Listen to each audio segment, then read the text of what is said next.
Yeah. Oh, pulling him in, baby. Hey, I'm walking in. Let's get it. Bernard, I am a nudist too. When I'm at home, I'm naked all the time. What's that? Ah! Oh, my fern? Big Leroy. Warm it up, big boy. Welcome to the big show.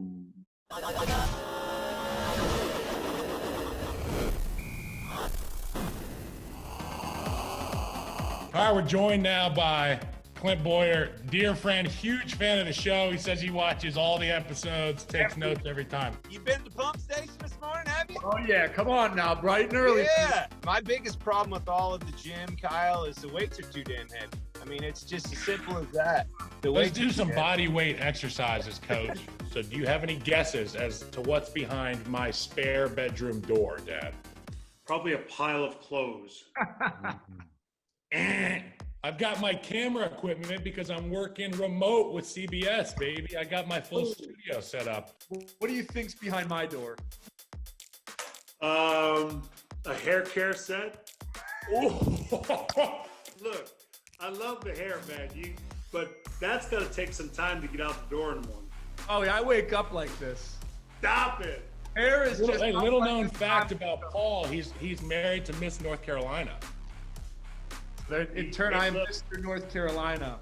That we all three of us have something in common. We've all outkicked our coverage. Exactly. You're so friggin' smart. That's where we end with you, right there. Is the champ in the chat? Is he in the chat?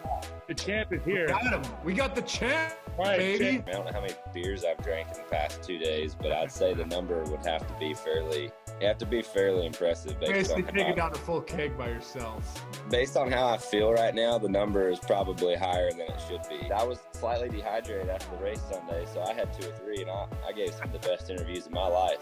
So they know. It's now time for Swan Names Things. Donnie, Ronnie, Johnny, Lonnie, Bonnie,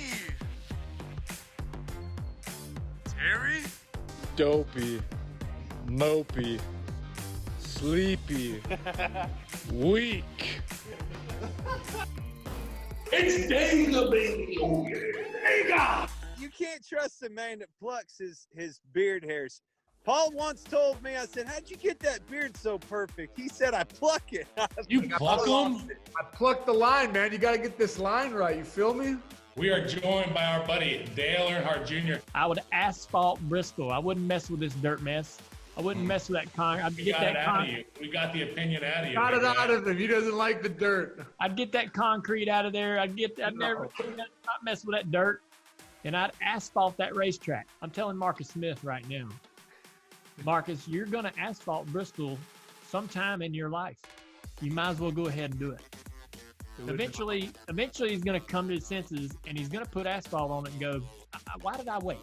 I wish I would have did this 20 years ago. Listen to Junior back then. Asphalt Bristol, man. I built a pool out back, I told you this one was coming, Kyle. I knew it. and I built this really massive slide, and the slide was badass. And Paul decides to he's like, I'm gonna ride the bike down the slide. He tells me this midday after we're gonna start drinking and hanging out. And I'm like, no, you're not gonna take that down the slide. Well, he's like, later tonight, I'm gonna take it down. Threw the bike over this fence. I'm like, do not go get that bike. We're done with the bike. It's not happening. Taking a ball away from a dog.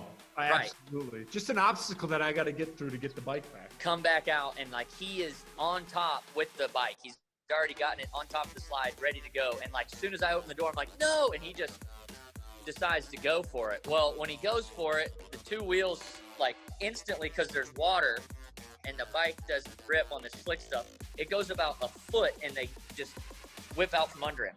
So he takes and rides the bike all the way down the slide with the pegs gouging into the side of the slide and all the way down into the pool.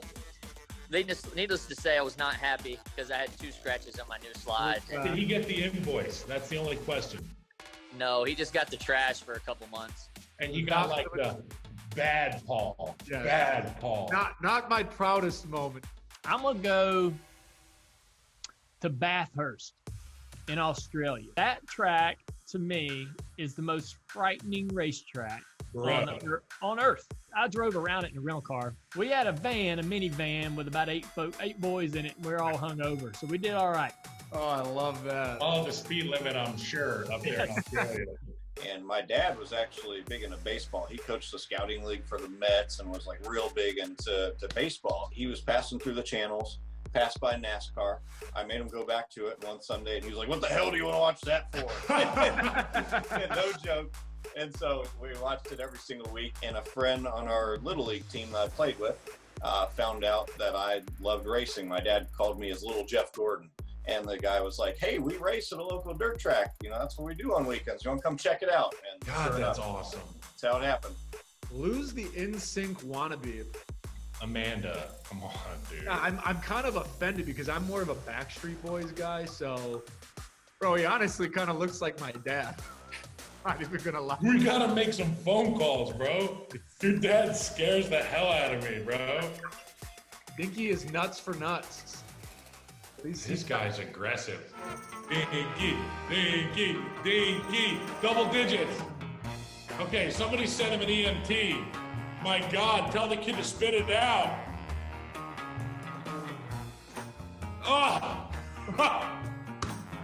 Man, you know, he was on my bumper a little bit off turn 2, and I was like, if I go in on the bottom, he's just gonna root me out of the way and push me in the stuff. So I kind of went in high into turn 3, and I think I shocked him because he was like, "Wait, what?" Like I gave him the groove, I gave him the bottom, and then I came off the corner, and then he probably was like, "Oh, he's not giving it to me. He's gonna race it up off the corner. Shoot, I gotta hit him." And it was kind of too late. Like I think he didn't quite think it through fast enough as to how he was gonna do it, but I kind of knew that if he was going to wreck me and I couldn't keep going, that obviously him gaining that position on me, if I just stopped in the fence or whatever, then Denny got by me, then it's a wash. You know what I mean? I would have just finished last car on the lead lap or something. So he knew he couldn't do it bad enough that it eliminated me and pushed me back behind Denny. So I don't know. You know, there was a lot of situations in that moment. You went full wheel, man. You kept that thing straight. I mean, you were seeing every bit of the track, and then you come out of there like the Dark Knight Batman, straight out of there. It's the coolest thing to see that to somebody who has zero skill on my end. To see somebody pull that off, I get scared when I back out of my garage and there's ice. Yeah. So I can't even imagine what's going through your mind there. Well, when it was all said and done, and it ended the way that it did, I was like, "Wait, what?" Like, it's all good. Like, bye-bye. I'm out. See ya. And now it's time to play What's Behind the Door. Crazy. I've been following this thing all around, which will lead me into what is behind this door. Oh my goodness, the set of the Kyle Long Show. Let's go! Been searching for my guy Seymour for hours now. We'll find him behind this door. Let's see what's going on. Whoa, Seymour! Can't handle it, can you? Terry, what do you think? Guy's a lightweight. Come on, man. Thirsty, a little hungry. Maybe I can check out. Whoa! Whoa! There's some wild energy behind this cabinet. Let's see what's behind it. Whoa! That's one still serpent.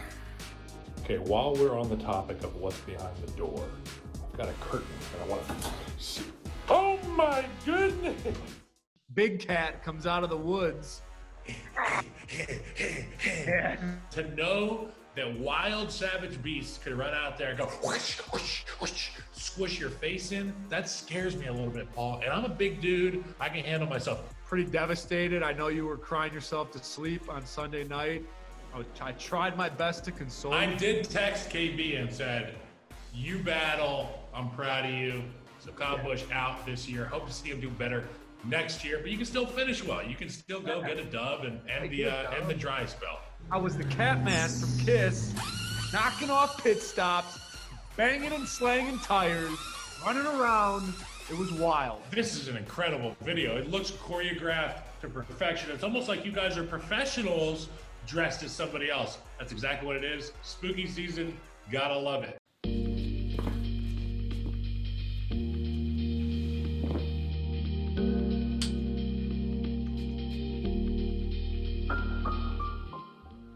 Oh, hey there. I remember when I had thin-looking hair, but not anymore with Old Spice thickening system. The hair, it looks real. I was like, is this a wig or did he grow it out? It makes me want to go get some Old Spice. You know what I'm saying? Thicken this thing up. Old Spice or maybe a wig for you. One of the two. You need some Old Spice for those biceps because yours are looking minuscule, bro. Yeah. Oh, whatever. Whatever. Please welcome to the show, driver of the 41, and my new favorite actor, Cole Custer. Oh, what's up, man? You are a world-renowned Old Spice salesman now, so thanks for joining the show to talk to Paul and I. How are you, bud? I'm great. I mean, we definitely got the hair products that can help you out a little bit, I think. Yeah, you said it was some. It's a thickening solution, I guess. So I need that on my hair because I've definitely been thinning for the last decade. And they are just. How much does it cost for these ducks? Like, if you wanted to employ their services, like it would be like $1,000 for 1,000 ducks. Is that what it is? You know, I mean, $1 a duck. You know, it's a bargain sale down at the Tractor Supply. Well, Penny down the street only needs 200 ducks. I'm gonna need the other 900 in. You know what I'm saying? 800 ducks. So come on, send them my way. It looks like a bunch of preteens at a Justin Bieber concert, to be honest, and they're just out there in big numbers. You have a ton of wins, man, and a lot of people like to talk shit about the nature of some of those wins. What would you like to say to those folks today? You can battle the haters all you want and then talk about how good or cool or all the wins were or whatnot, but they're always going to have some sort of fact of the matter, I guess, of that one didn't mean anything. There wasn't anybody that you were racing in truck or Xfinity or whatever, but you know, I remember early on in the early years of running in the truck series, and I was, 16, 17, whatever it was, 18, I guess. And I was running against guys like Ron Hornaday and Mike Skinner and Todd Bodine and Jack Sprague and all the champions of the series. And then also there were some moonlighters, like Casey Kane or Tony Stewart, a couple other guys that would come in and race as well too. And I was beating those guys, so felt really cool to be able to get those wins when I was a younger buck, I guess, on my way up through, and not just with the experience that I have now racing against kids that don't have the experience, but those wins were really, really special to me. Time for the time machine. Let's take a trip back for an immediate reaction. Here's Paul on Texas. Back from Texas. As you can see, we were there for a while. I lost track of time after the years spent there. Wasn't too kind to my face. Put on a few years. What kind of horses you got in that Batmobile? I've heard about you. I know who you are. I've seen your iRacing skills. You wouldn't be able to handle the Batmobile. Paul, I know he probably has to shower, and then he has to shave, and I'm not just talking about his face. Then he's got to doll up his hair. He's got to get the juju in there, and then he has to. I swear, probably the toughest decision is whether or not he wears sleeves or cut off at the shoulder. There you go, man. That is the crucial one of it all. Do you even check the weather to know which route to go? Buddy, never. Short, skies out, thighs out, sun's out, guns out, all the time. That's it. Looked like a hell of a time the last couple hours, 24, 48. Man, it's been a party. It's been a party. I'm gonna be real honest with you. It's been a party. I think I might have slept 4 hours since Sunday, but it's been a blast, and yeah, Dawsonville was unreal. It was on another level last night. I mean, there was people everywhere. Like there was some people that drove from like Kentucky and all these other states to come watch this parade yesterday, and I'm like, man, I wouldn't drive from my house to town to watch me do something. So I'm just like, just nuts. And you get when you're the most popular driver in NASCAR, baby. It's crazy. Just enjoying it, man. You've won some big races. Those moments. You wish you could pause time and soak them in. And you can't. It's like, dang, it's over. I want to go back and live it again. But you gotta keep the party going all week, baby. As long as you can. It's going. Don't worry.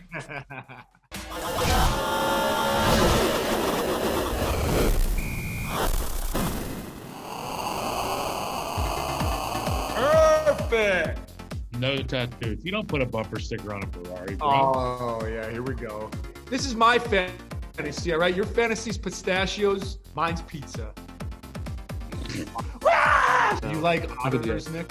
Big otter guy. The red sauce, forget about it. Forget it's what we about say. Oh, we love it.